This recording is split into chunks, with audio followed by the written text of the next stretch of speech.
Numbers 8:1 to 9:23. The Lord said to Moses, "Give Aaron the following instructions.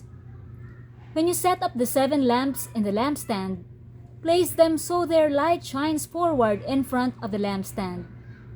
So Aaron did this. He set up the 7 lamps so they reflected their light forward, just as the Lord had commanded Moses. The entire lampstand, from its base to its decorative blossoms, was made of beaten gold. It was built according to the exact design the Lord had shown Moses. Then the Lord said to Moses, "Now set the Levites apart from the rest of the people of Israel and make them ceremonially clean. Do this by sprinkling them with the water of purification, and have them shave their entire body and wash their clothing. Then they will be ceremonially clean. Have them bring a young bull and a grain offering of choice flour moistened with olive oil, along with a second young bull for a sin offering. Then assemble the whole community of Israel and present the Levites at the entrance of the tabernacle. When you present the Levites before the Lord, the people of Israel must lay their hands on them. Raising his hands, Aaron must then present the Levites to the Lord as a special offering from the people of Israel, thus dedicating them to the Lord's service. Next, the Levites will lay their hands on the heads of the young bulls. Present one as a sin offering and the other as a burnt offering to the Lord, to purify the Levites and make them right with the Lord. Then have the Levites stand in front of Aaron and his sons, and raise your hands and present them as a special offering to the Lord. In this way, you will set the Levites apart from the rest of the people of Israel, and the Levites will belong to me. After this, they may go into the tabernacle to do their work, because you have purified them and presented them as a special offering. Of all the people of Israel, the Levites are reserved for me. I have claimed them for myself in place of all the firstborn sons of the Israelites. I have taken the Levites as their substitutes. For all the firstborn males among the people of Israel are mine, both of people and of animals. I set them apart for myself on the day I struck down all the firstborn sons of the Egyptians. Yes, I have claimed the Levites in place of all the firstborn sons of Israel.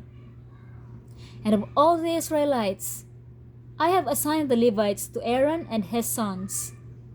They will serve in the tabernacle on behalf of the Israelites and make sacrifices to purify the people, so no plague will strike them when they approach the sanctuary." So Moses, Aaron, and the whole community of Israel dedicated the Levites, carefully following all the Lord's instructions to Moses. The Levites purified themselves from sin and washed their clothes, and Aaron lifted them up and presented them to the Lord as a special offering. He then offered a sacrifice to purify them and make them right with the Lord. After that, the Levites went into the tabernacle to perform their duties, assisting Aaron and his sons. So they carried out all the commands that the Lord gave Moses concerning the Levites. The Lord also instructed Moses, "This is the rule the Levites must follow. They must begin serving in the tabernacle at the age of 25, and they must retire at the age of 50.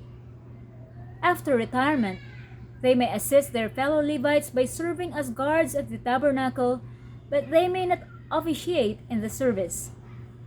This is how you must assign duties to the Levites." A year after Israel's departure from Egypt, the Lord spoke to Moses in the wilderness of Sinai. In the first month of that year, he said, "Tell the Israelites to celebrate the Passover at the prescribed time, at twilight, on the 14th day of the first month. Be sure to follow all my decrees and regulations concerning this celebration." So Moses told the people to celebrate the Passover in the wilderness of Sinai, as twilight fell on the 14th day of the month. And they celebrated the festival there, just as the Lord had commanded Moses. But some of the men had been ceremonially defiled by touching a dead body, so they could not celebrate the Passover that day.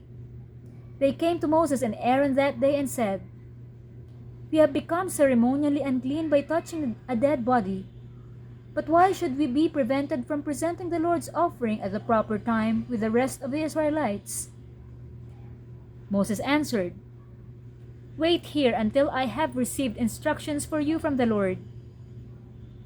This was the Lord's reply to Moses. "Give the following instructions to the people of Israel. If any of the people now or in the future generation are ceremonially unclean at Passover time because of touching a dead body, or if they are on a journey and cannot be present at the ceremony, they may still celebrate the Lord's Passover. They must offer the Passover sacrifice 1 month later, at twilight on the 14th day of the second month. They must eat the Passover lamb at the time with bitter salad greens and bread made without yeast. They must not leave any of the lamb until the next morning, and they must not break any of its bones.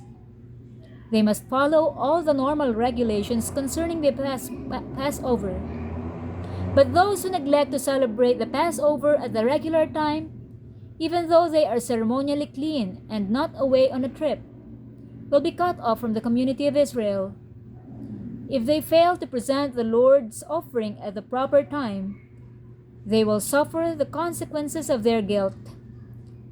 And if foreigners living among you want to celebrate the Passover to the Lord, they must follow these same decrees and regulations. The same laws apply both to native-born Israelites and to the foreigners living among you.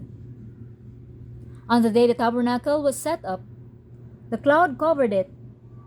But from evening until morning, the cloud over the tabernacle looked like a pillar of fire. This was the regular pattern. At night, the cloud that covered the tabernacle had the appearance of fire. Whenever the cloud lifted from over the sacred tent, the people of Israel would break camp and follow it. And wherever the cloud settled, the people of Israel would set up camp. In this way, they traveled and camped at the Lord's command wherever He told them to go. Then they remained in their camp as long as the cloud stayed over the tabernacle. If the cloud remained over the tabernacle for a long time, the Israelites stayed and performed their duty to the Lord. Sometimes, the cloud would stay over the tabernacle for only a few days. So the people would stay for only a few days, as the Lord commanded. Then, at the Lord's command, they would break camp and move on. Sometimes, the cloud stayed only overnight and lifted the next morning. But day or night, when the cloud lifted, the people broke camp and moved on. Whether the cloud stayed above the tabernacle for 2 days, a month, or a year, the people of Israel stayed in camp and did not move on. But as soon as it lifted, they broke camp and moved on. So they camped or traveled at the Lord's command, and they did whatever the Lord told them through Moses. Mark 13:14-37. The day is coming when you will see the sacrilegious object that causes desecration standing where he should not be. Then those in Judea must flee to the hills. A person out on the deck of a roof must not go down into the house to peck. A person out in the field must not return even to get a goat. How terrible it will be for pregnant women and for nursing mothers in those days. And pray that your flight will not be in winter, for there will be greater anguish in those days than at any time since God created the world, and it will never be so great again. In fact, unless the Lord shortens that time of calamity, not a single person will survive. For the sake of His chosen ones, He has shortened those days. Then if anyone tells you, "Look, here is the Messiah," or "There he is," don't believe it. For false messiahs and false prophets will rise and perform signs and wonders so as to deceive, if possible, even God's chosen ones. Watch out. I have warned you about this ahead of time. At that time, after the anguish of those days, the sun will be darkened, the moon will give no light, the stars will fall from the sky, and the powers in the heavens will be shaken. Then everyone will see the Son of Man coming on the clouds with great power and glory. And he will send out his angels to gather his chosen ones from all over the world, from the farthest ends of the earth and heaven. Now learn a lesson from the fig tree. When its branches bud and its leaves begin to sprout, you know that summer is near. In the same way, when you see all these things taking place, you can know that his return is very near, right at the door. I tell you the truth, this generation will not pass from the scene before all these things take place. Heaven and earth will disappear, but my words will never disappear. However, no one knows the day or hour when these things will happen, not even the angels in heaven or the Son himself. Only the Father knows. And since you don't know when that time will come, be on guard. Stay alert. The coming of the Son of Man can be illustrated by the story of a man going on a long trip. When he left home, he gave each of his slaves instructions about the work they were to do, and he told the gatekeeper to watch for his return. You too must keep watch, for you don't know when the master of the household will return. In the evening, at midnight, before dawn, or at daybreak. Don't let him find you sleeping when he arrives without warning. I say to you what I say to everyone. Watch for him.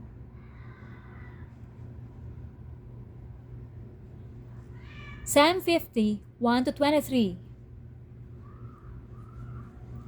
The Lord, the Mighty One, is God, and He has spoken. He has summoned all humanity from where the sun rises to where it sets. From Mount Zion, the perfection of beauty, God shines in glorious radiance. Our God approaches, and He is not silent. Fire devours everything in His way, and a great storm rages around Him. He calls on the heavens above and earth below to witness the judgment of His people. Bring my faithful people to me, those who made a covenant with me by giving sacrifices. Then let the heavens proclaim His justice, for God Himself will be the judge. O my people, listen as I speak. Here are my charges against you, O Israel. I am God, your God. I have no complaint about your sacrifices or the burnt offerings you constantly offer. But I do not need the bulls from your barns or the goats from your pens. For all the animals of the forest are mine, and I own the cattle on 1,000 hills. I know every bird on the mountains, and all the animals of the field are mine. If I were hungry, I would not tell you, for all the world is mine and everything in it. Do I eat the meat of bulls? Do I drink the blood of goats? Make thankfulness your sacrifice to God, and keep the vows you made to the Most High. Then call on me when you are in trouble, and I will rescue you, and you will give me glory. But God says to the wicked, why bother reciting my decrees and pretending to obey my covenant? For you refuse my discipline and treat my words like trash. When you see thieves, you approve of them, and you spend your time with adulterers. Your mouth is filled with wickedness, and your tongue is full of lies. You sit around and slander your brother, your own mother's son. While you did all this, I remained silent, and you thought I didn't care.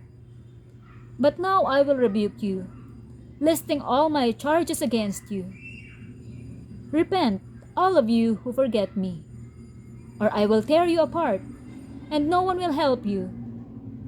But giving thanks is a sacrifice that truly honors me. If you keep to my path, I will reveal to you the salvation of God. Proverbs 10:29-30. The way of the Lord is a stronghold to those with integrity, but it destroys the wicked. The godly will never be disturbed, but the wicked will be removed from the land.